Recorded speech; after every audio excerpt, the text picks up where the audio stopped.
Gas cylinder പൊട്ടിത്തെറിച്ച് വീടിന് നാശനഷ്ടം. അഞ്ചരക്കണ്ടി കാവിൻമൂല മാമ്പ പോസ്റ്റ് ഓഫീസിന് സമീപം ആരതിയിൽ ദേവദാസിന്റെ വീടിനാണ് കേടുപാട് സംഭവിച്ചത്. ഉച്ചയ്ക്ക് 1:30 മണിയോടെയായിരുന്നു സംഭവം. വീട്ടിൽ ആരുമില്ലാത്തതിനാൽ വൻ ദുരന്തമാണ് ഒഴിവായത്. വീടിന്റെ വർക്ക് ഏരിയ, ബാത്റൂം, അടുക്കളയുടെ വാതിൽ, ഫ്രിഡ്ജ്, ചുമരുകൾ എന്നിവയ്ക്ക് നാശനഷ്ടം സംഭവിച്ചിട്ടുണ്ട്. ഭക്ഷണം കഴിക്കാനായി വീടിന്റെ അടുത്തെത്തുമ്പോഴായിരുന്നു സ്ഫോടന ശബ്ദം കേട്ടതെന്ന് വീട്ടുടമ പറഞ്ഞു. എൻ്റെ വീടിന്റെ വർക്ക് ഏരിയയിൽ ഒരു നിറച്ച് വെച്ച സിലിണ്ടർ ഉണ്ടായിരുന്നു. അപ്പോൾ ഞാൻ കടയിൽ നിന്ന് ഇങ്ങോട്ട് വരുന്ന വഴി ഒരു ഉഗ്ര സ്ഫോടനം കേട്ടു.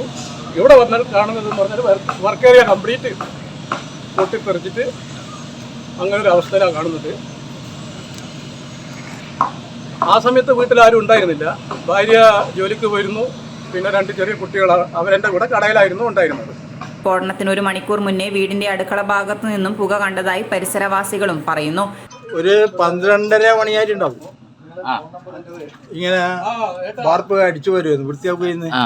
അന്നേരം പുക ഇങ്ങനെ നല്ല ശക്തിയിലും പോകുന്നുണ്ട്, പിന്നെ ചെറുങ്ങനെയും പോകുന്നുണ്ട് പുക.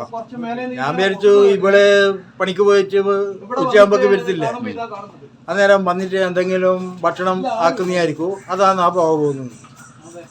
അതിനത്ര നമ്മൾ ശ്രദ്ധിച്ചിട്ടില്ല. അതും കഴിഞ്ഞ് ഒരു 1-1:30 മണിയാകുമ്പോൾ അല്ലേ വമ്പൻ ശബ്ദം കേട്ട്, അതിനല്ലേ ഓടി വന്ന് നോക്കുമ്പോക്ക് ഇത് കാണുന്നു. തീയുടെ അംശമില്ലാതെ സിലിണ്ടർ പൊട്ടിത്തെറിക്കാൻ സാധ്യതയില്ലെന്ന് അഞ്ചരക്കണ്ടി ഫാർമേഴ്സ് ബാങ്ക് ഗ്യാസ് ഏജൻസിയിലെ ജീവനക്കാരൻ AK അജിത്ത് പറഞ്ഞു. ഇന്ന് ഉച്ചക്കാണ് ഈ ഒരു സംഭവം ഉണ്ടായിട്ടുള്ളത്.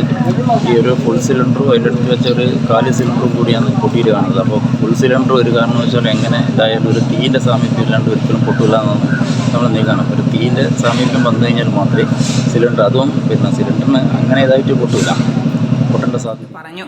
2 ആഴ്ച മുന്നേ വാങ്ങിച്ചതായിരുന്നു സിലിണ്ടർ. ആ സിലിണ്ടറും കാലിയായ ഒരു സിലിണ്ടറുമാണ് പൊട്ടിത്തെറിച്ചത്.